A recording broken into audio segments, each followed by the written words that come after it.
विद्यार्थियों, मैं आज आप लोगों को विद्यार्थियों के लक्षण के बारे में बताने जा रहा हूँ। जैसे अगर किसी के नाखून पीले दिखें, आँख पीले दिखें, तो हम किस रोग का लक्षण समझते हैं? पीलिया। उसी तरह से बुखार के लक्षण क्या हैं? तापमान अधिक होना। उसी तरह से कोरोना के लक्षण क्या हैं? ठीक इसी लक्षणों की तरह आप सब विद्यार्थियों के भी लक्षण होते हैं। विद्यार्थियों के लक्षण भी होते हैं। तो आज हम जानेंगे कि विद्यार्थी के कौन कौन लक्षण होते हैं और उन लक्षणों का क्या मतलब है, क्या अर्थ है, और वो आप खुद जांच करेंगे कि आपके अंदर वो लक्षण है कि नहीं। यदि उनके विद्यार्थियों के अंदर सारे लक्षण हैं तो इसका मतलब वो पूर्ण रूप से एक विद्यार्थी है, और यदि लक्षणों में कमी है तो वो पूर्ण रूप से विद्यार्थी नहीं है, अर्थात उन लक्षणों को अपने अंदर समाहित करने का प्रयास करना चाहिए। ठीक है, तो देखिए इन लक्षणों के बारे में हमारे संस्कृत में एक श्लोक है जो आपके सामने ब्लैक बोर्ड पर लिखा हुआ है।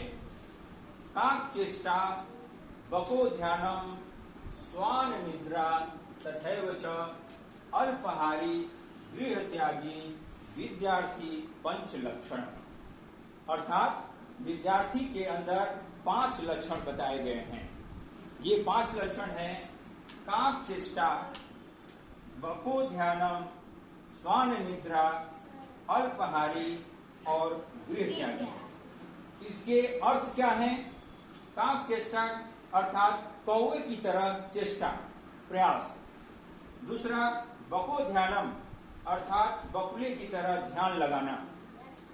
तीसरा स्वान निद्रा अर्थात कुत्ते की तरह निद्रा, नींद। अल्पहारी अर्थात अल्प भोजन, और गृह त्यागी अर्थात गृह का त्याग, घर का त्याग।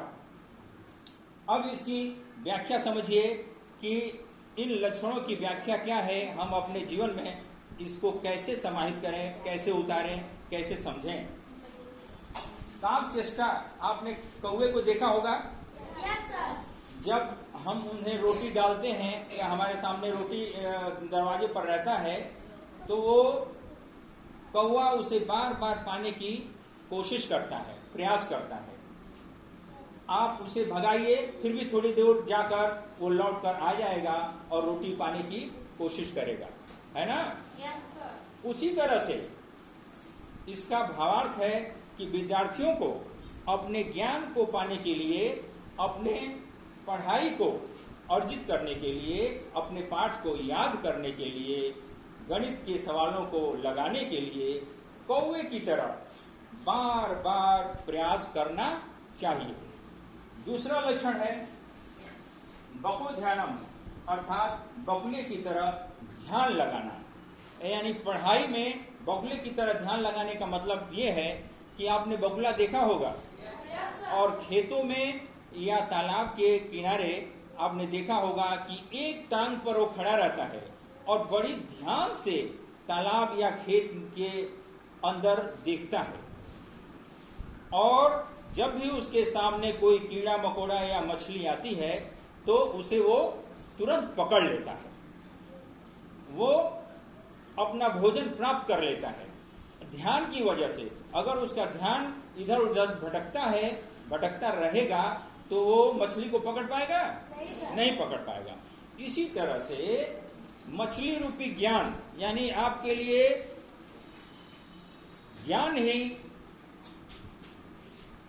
पाने की चीज है, यानी कि ध्यान लगाकर ज्ञान को अर्जित करने का प्रयास करना चाहिए, यानी कि पूरा पढ़ाई पर ध्यान देना चाहिए। ठीक है।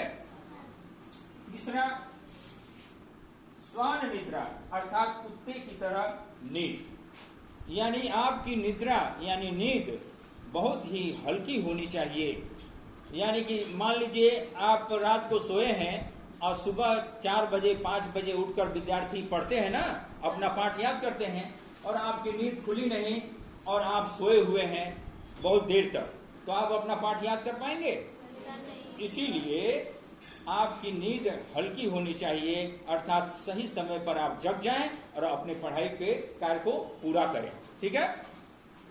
चौथा, अल्पाहारी अर्थात अल्प भोजन, यानी आपको भोजन कम करना चाहिए, यानी पेट भरकर, यानी कि बहुत अधिक भोजन नहीं करना चाहिए। इससे क्या होता है?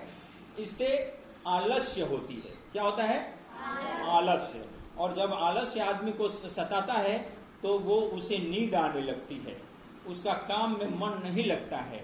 तो इसी तरह से अगर आपका भोजन बहुत ज़्यादा होगा तो आपका पेट भरा रहेगा, इसके वजह से आपको नींद, आलस्य आएगी, और जिसके कारण आप पढ़ाई में ध्यान नहीं लगा पाएंगे, पढ़ाई नहीं कर पाएंगे, आप सोने की कोशिश करेंगे। ठीक है। चौथा, अब ये 5वां लक्षण है विद्यार्थियों का, गृह त्यागी अर्थात गृह का त्याग। गृह माने घर, घर का त्याग, अर्थात घर का त्याग मतलब कि आप घर पर रहेंगे, विद्यालय नहीं आएंगे तो पढ़ पाएंगे? नहीं पढ़ पाएंगे ना। किसी न किसी कारण से आप घर पर रह जाते हैं तो पढ़ाई अधूरी आपकी रह जाती है। अर्थात सारी परेशानियों को छोड़कर घर को छोड़ना ही होगा। विद्यालय आने के लिए, गुरु के पास जाने के लिए, पढ़ाई करने के लिए आपको घर को छोड़कर और दूर जाना ही पड़ेगा। जाने से ही आपकी पढ़ाई हो पाएगी, घर पर रहने से पढ़ाई नहीं हो पाएगी।